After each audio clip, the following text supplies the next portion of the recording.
I was 51 years old when my wife told me I shouldn't come to Christmas dinner. Not asked? Not suggested. She said it the way someone tells you the weather's turning, soft, reasonable, already decided. We were standing in the kitchen of our house in Fort Collins, Colorado, the one I'd bought 22 years earlier when the kids were still small and my back was strong enough to carry drywall up the stairs without stopping. The smell of coffee was in the air. The same chipped mug in her hand. The same view out the window toward the yard I'd fenced myself one summer while everyone else was at the lake. She didn't look at me when she said it. It might be better if you don't come this year. I laughed once, short and confused. What are you talking about? She set the mug down slowly, like the sentence had weight. Their father is coming. I remember the way the word there landed. Not our. Never our. Their real father, she added quietly. That word, real, has a way of stripping paint off memories. I felt it crawl back through years of scraped knees, parent-teacher meetings, late-night drives to college campuses, and Christmas mornings I paid for without a second thought. She finally looked at me then, eyes careful, practiced. He wants to reconnect. Just for the holidays. So they can enjoy a family dinner. I didn't answer right away. I leaned back against the counter, crossed my arms, and stared at a crack in the tile I'd meant to fix for years. So where does that leave me? I asked. She hesitated. That was the answer. It's just one night, she said. I think it would be healthier if you gave them space. Healthier. I thought about my son, Mark, calling me from a busted-down Honda at 2 in the morning when he was 19 because he didn't trust anyone else to show up. I thought about my daughter, Emily, crying on the stairs at 16 because her first boyfriend cheated on her, and I sat there for an hour saying nothing, just being there. And now I was being asked to give them space. I nodded. I don't know why. Maybe because arguing would have made it real too fast. All right, I said. If that's what you think is best. She exhaled, relieved. That hurt more than the words. That night, I went out to the garage and sat in the old folding chair beside my workbench. Tools hung where I'd placed them years ago, outlines burned into the pegboard from habit and repetition. Everything in that room existed because I had put it there. That's when the math started running in my head. Emily's wedding was scheduled for the following summer. I was covering most of it, the venue deposit already paid, the caterer next. Mark was finishing his second year of engineering school in Boulder, tuition due in January. I'd told him not to worry, to focus on school, that I had it handled. I'd meant it. But something about that empty chair at the end of the Christmas table wouldn't let me rest. Christmas morning came cold and clear. I woke up alone, made eggs I didn't feel like eating, and watched snow collect on the hood of my truck. My phone stayed quiet. No call. No text. No Merry Christmas. I spent the day in the garage, reorganizing things that didn't need organizing. When it got dark, I poured a whiskey and sat on the back step, breath fogging in the cold. That's when the anger finally showed up, not loud, not explosive. Just steady. I thought about the man who was sitting at my table. The one who left when Mark was still in diapers. The one who never paid child support on time, never showed up for birthdays, never once asked if the kids needed anything. And now he was real. The next morning, I took out a yellow legal pad and wrote down numbers. Wedding fund? Tuition payments. Savings I'd set aside quietly, responsibly, over decades of overtime and missed vacations. At the top of the page, I wrote one sentence, slow and deliberate. Let their real father do it. I didn't feel proud. I didn't feel cruel. I felt clear. I called Emily first. She answered cheerful, distracted. Hey, Dad. Everything okay? Yeah, I said. We need to talk about the wedding. There was a pause. What about it? I won't be paying for it anymore. Silence stretched long enough that I could hear her breathing. What do you mean? She finally asked. I mean your father is back in your life. Seems fair he steps up. Her voice sharpened. That's not the same thing. No, I said evenly. It's exactly the same thing. She cried. Told me I was punishing her. Told me I was being petty. I listened without interrupting, the way I always had. Then I called Mark. He got angry. Real angry. Accused me of trying to control him with money. Said family doesn't work that way. I almost laughed at that.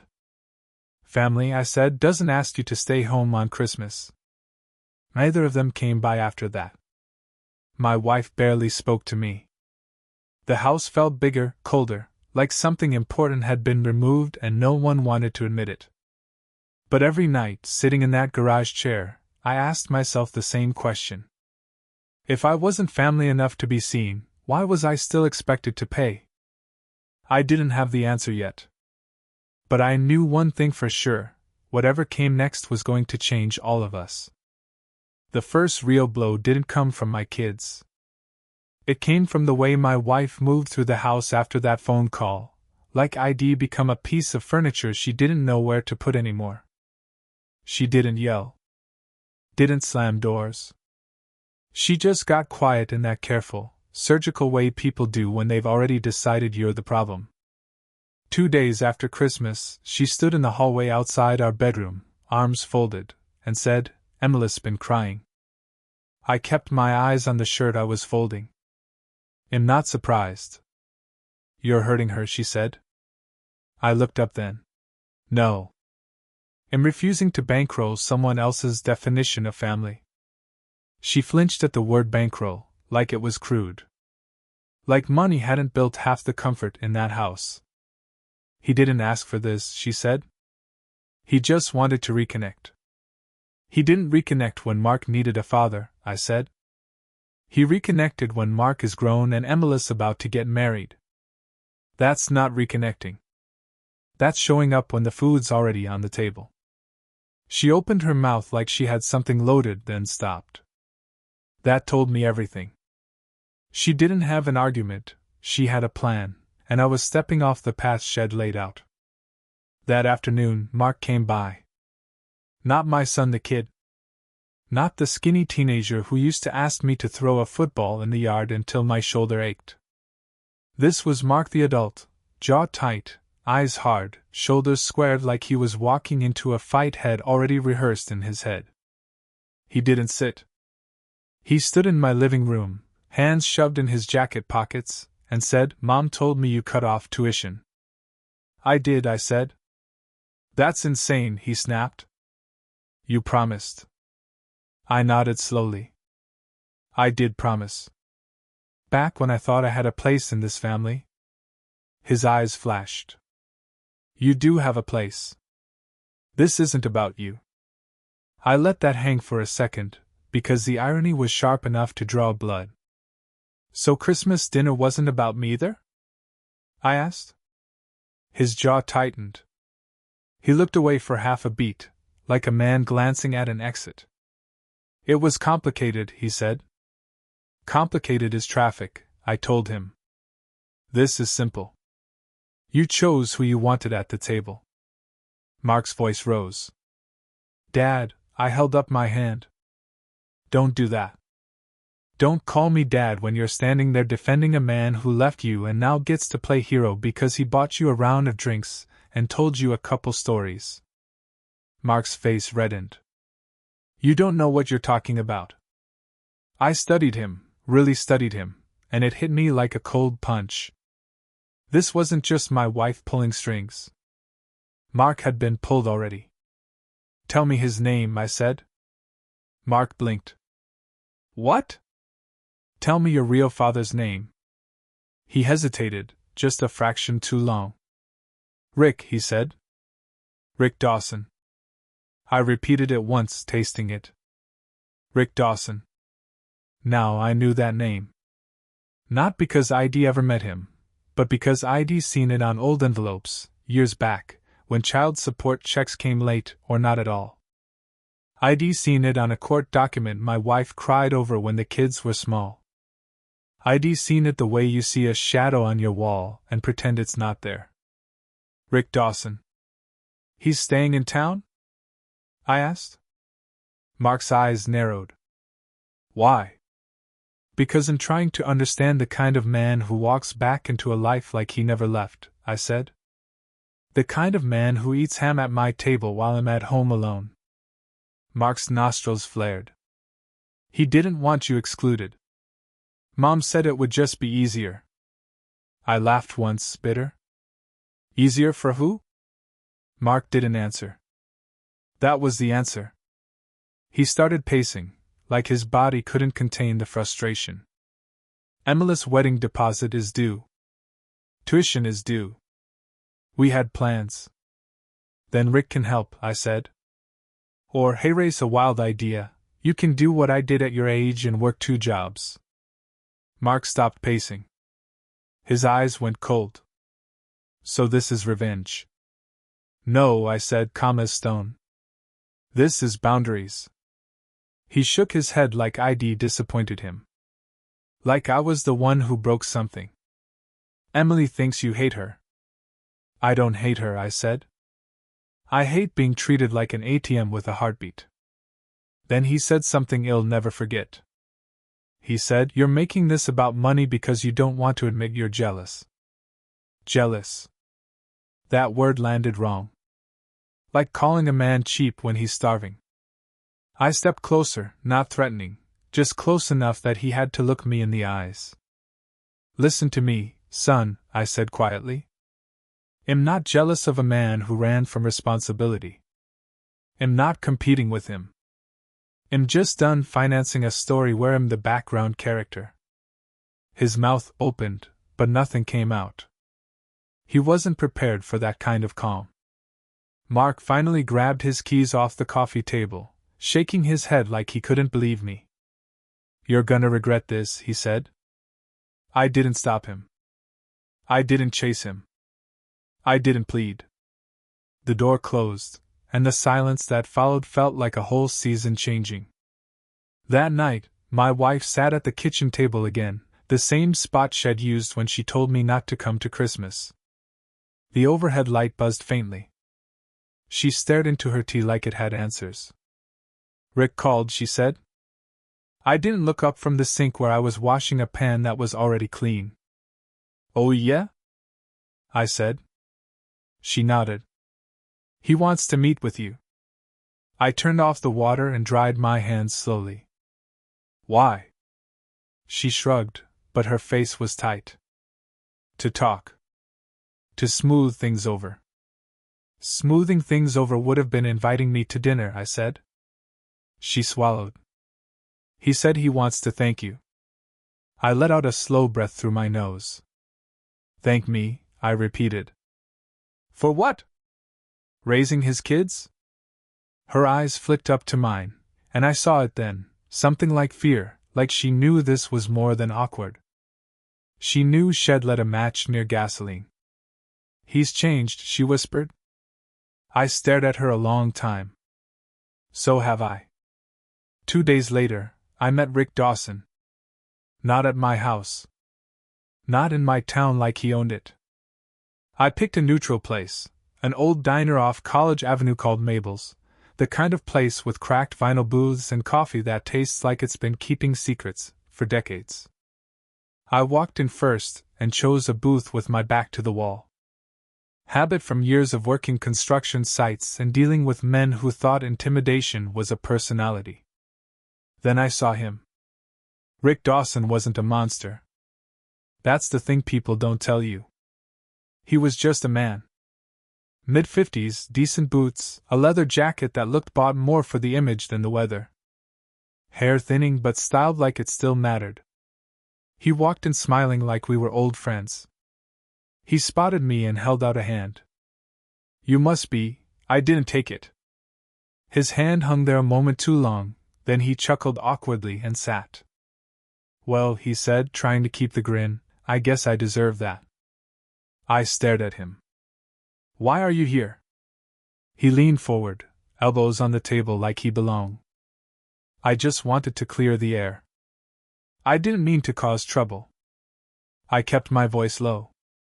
You didn't mean to, but you did. He nodded slowly, as if we were discussing the Broncos season. You've been doing a lot of thinking, he said. About the kids. About the past. I waited. He took a sip of water. They're grown now. I want to be part of their lives. I want to do right by them. I finally spoke. Doing right would have been 25 years ago. He didn't flinch. I know. I know. I was running. I made mistakes. Then he said the line that told me exactly what kind of man I was dealing with. But I'm here now. Like showing up late makes you on time. I leaned in slightly, eyes steady. Then be here, I said. Pay for your daughter's wedding. Pay for your son's education. Show them what real father means. His smile twitched, just barely. And that tiny twitch told me everything. Because a man who truly came back to give wouldn't hesitate at the thought of giving. Rick Dawson sat there, staring at me like I'd just asked him to lift a car with one hand. He cleared his throat. Well, you know things are complicated. I almost smiled. Almost. Yeah, I said softly. They sure are. And right then, in that booth at Mabel's, I realized this wasn't just a family mess. It was a test. A test of whether they loved me for who I'd been or for what I'd provided. And I had a feeling the next few weeks were going to answer that question in a way I wasn't ready for. I didn't tell my wife how the meeting with Rick ended. Not right away. Some conversations don't need repeating, they leave residue. I carried that with me for days, the way his smile faltered when money entered the room, the way complicated suddenly meant not my responsibility. That word followed me like a bad smell. At home, the atmosphere shifted. The house felt divided, like every room had picked a side. My wife stopped asking how my day went. She started saying things like, Emily called, without telling me what she said. Mark stopped coming by altogether. When he did text, it was clipped and formal, like he was talking to a landlord instead of the man who taught him how to drive. Then the invitation stopped. Emily's dress fitting? I wasn't invited. Then you walked through? Just family. Cake tasting? We've got it covered. Every exclusion was polite. Surgical. No raised voices. No slamming doors. Just absence. One night, about 2 weeks after the diner meeting, I came home from work and found my wife sitting at the dining table with paperwork spread out. Wedding brochures. Financial estimates. A spreadsheet printed in color. She looked up. We need to talk. I set my keys down slowly. We've been doing plenty of that. She sighed. Emily's wedding is in trouble. I waited. Rick can't help the way we thought he could, she said carefully. There it was. I leaned against the back of a chair. You mean he can't afford it? She frowned. That's not fair. Neither is asking me to pay for a wedding I'm not welcome at, I said. She pinched the bridge of her nose. This isn't about Christmas anymore. It never was, I said. It's about respect. She looked up sharply. So what, you're just going to let your daughter suffer to prove a point? That one stung. It was meant to. I took a breath, steadying myself. I'm not punishing Emily. I'm refusing to be used. Her eyes filled, and for a moment I almost folded. 25 years of marriage teaches you where the weak spots are. Mine was still believing she saw me. Rick is trying, she said. He's embarrassed. I laughed quietly. Embarrassed enough to let someone else pay. She pushed the papers toward me. We're short nearly 40,000. I looked at the number, then back at her. Then downsized the wedding. Her voice rose. You know that's not what Emily wants. I met her gaze. And I didn't want to spend Christmas alone. Silence pressed in hard. That night, she slept in the guest room. A few days later, Mark showed up unannounced. He looked tired. Not angry, worn. There were dark circles under his eyes, shoulders slumped like gravity had doubled. Dad, he said quietly. Can we talk? I stepped aside. You know where the coffee is. He sat at the table, staring into the mug like it might talk back. Rick's not who I thought he was, he admitted. I didn't say I know. I let him keep going. He keeps talking about plans, about making things right, but every time money comes up, there's an excuse. Bad timing. Investments tied up. You know. I nodded once. Yeah. I know. Mark swallowed. He asked me for money? That did it. I sat down across from him. How much? $5,000, he said. Said he just needed help getting back on his feet. I exhaled slowly. And? I told him I didn't have it. He hesitated. Then he suggested I ask you. I felt something inside me settle. Heavy. Final. And you said? I asked. Mark looked me in the eye for the first time since Christmas. I said no. That surprised me. He rubbed his hands together nervously. Dad, I didn't see it before. I wanted to believe had changed. I wanted it to mean something that he came back. I stayed quiet. But I think I confused showing up with being there, he said. I leaned back. That's an easy mistake. He nodded. Emily's still angry. Mom's furious. They think you're forcing this.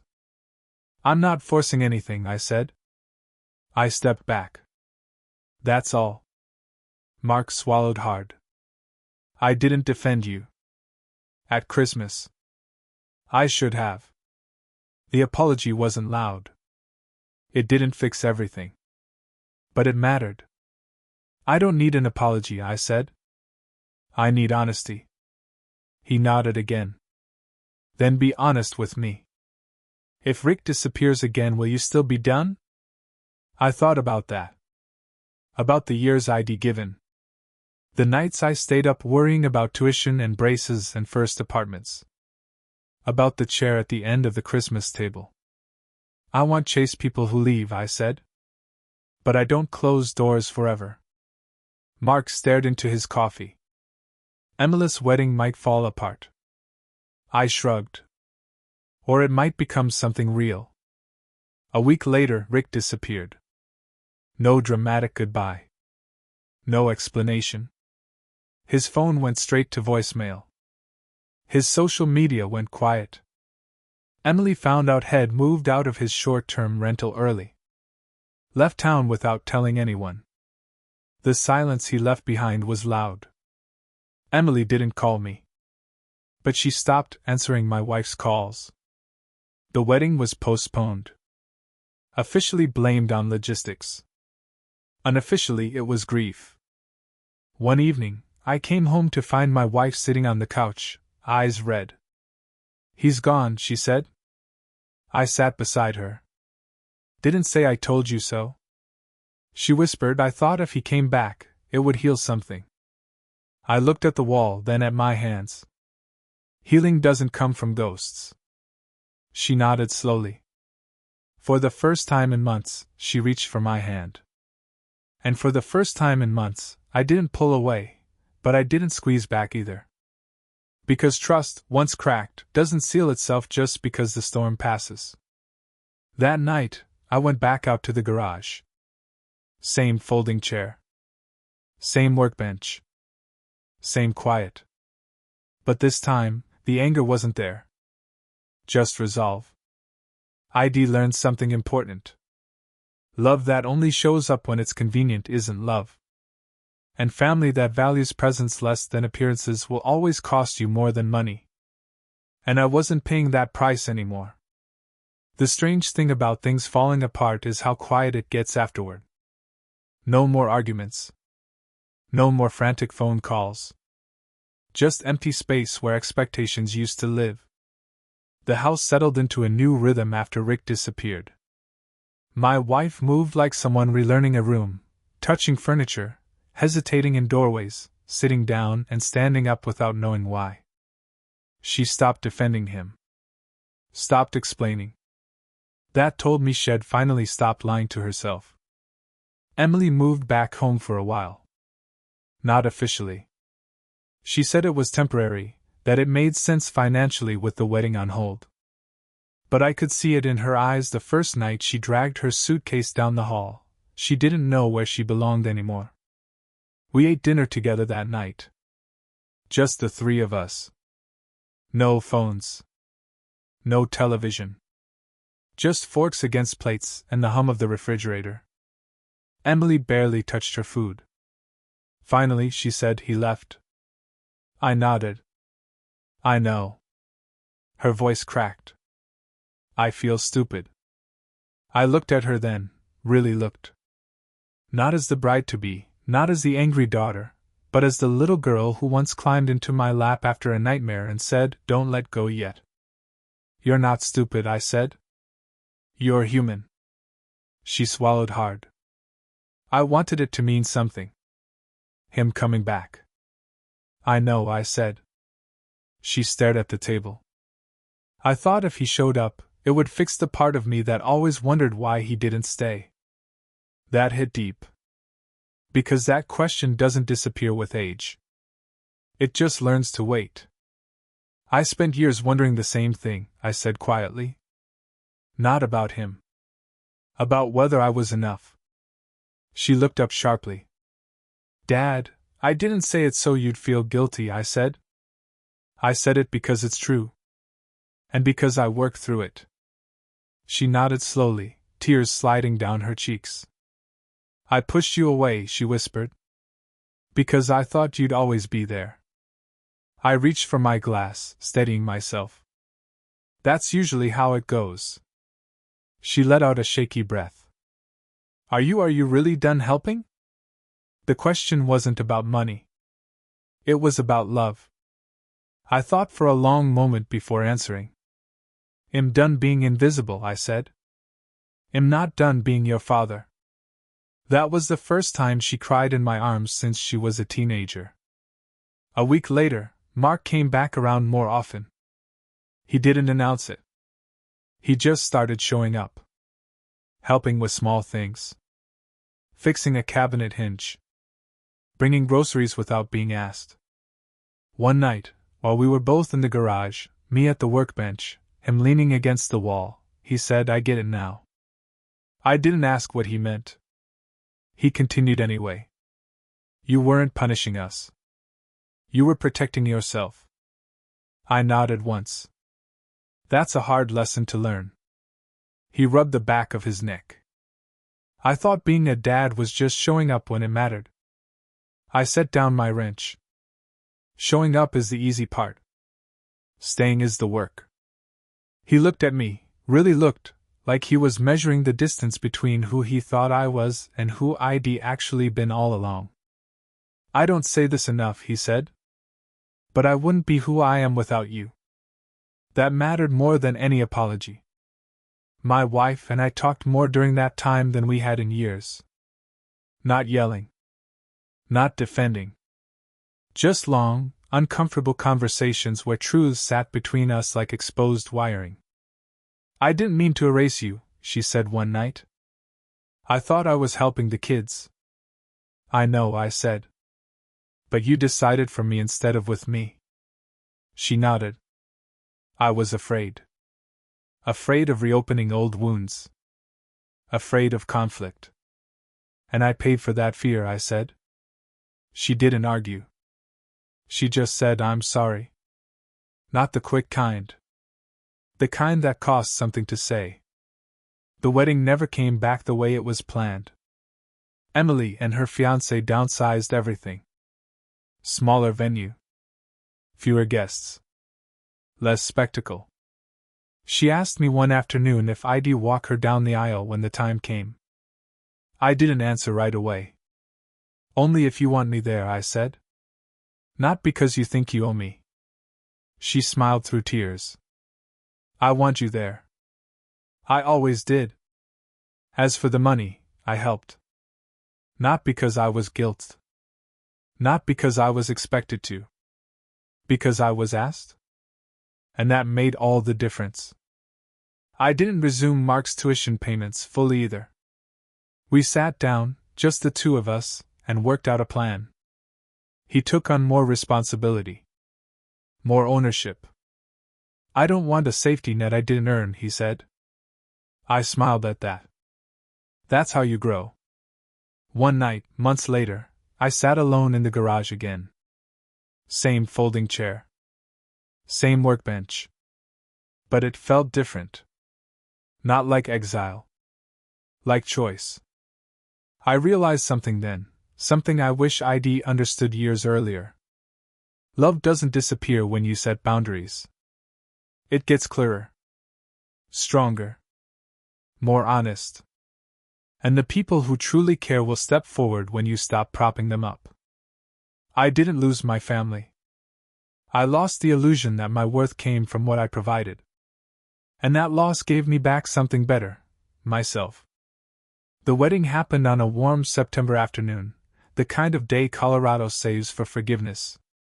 Not the wedding that had once been planned, no marble ballroom, no dramatic entrance, no spectacle meant to impress people who didn't know the half of what it cost.